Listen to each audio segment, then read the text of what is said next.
Bloomberg tells the idiots on The View to shut up and support Trump. President Trump certainly isn't the first person who started out in business and went to politics. He is, however, the only president in recent history who had zero political backgrounds and actually won the Oval Office. No doubt his was part of the appeal to the massively overachieving individual that President Trump is, but either way, his background is in business, and not double-talking politics.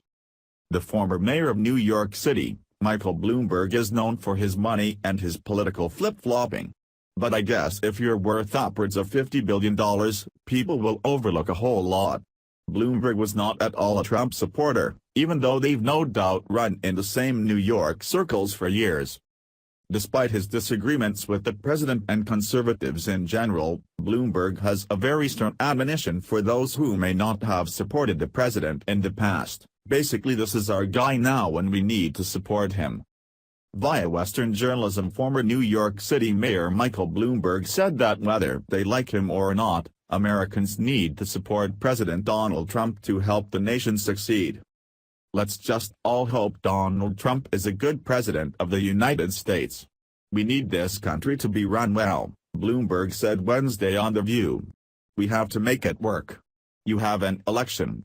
When someone wins, we have to get behind them. Bloomberg said America succeeds because Americans have traditionally made the transition from the divisiveness that goes with elections to the unity needed for government. In other countries, they try to tear down the government. They try to have a revolution, he said. You can protest.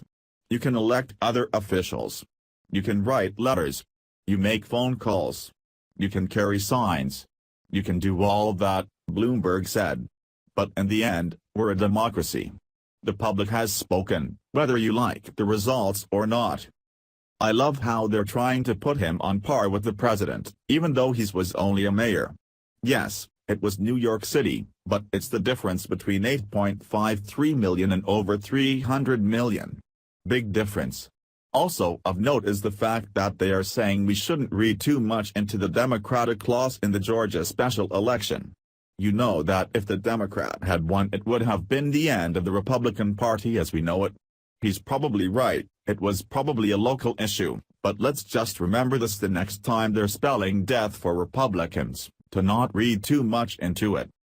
One more thing we can appreciate, after the most important one, about his saying we need to get behind the president, is that he didn't let her get by with her resistance talk. She said something about resisting and he mentioned several things that a person in America can actually do if they disagree with the politician. Vote, run for office, etc. I fear that this fake resistance that they're getting everyone to sign onto is going to be defined at a later date to be something that many wouldn't agree to now.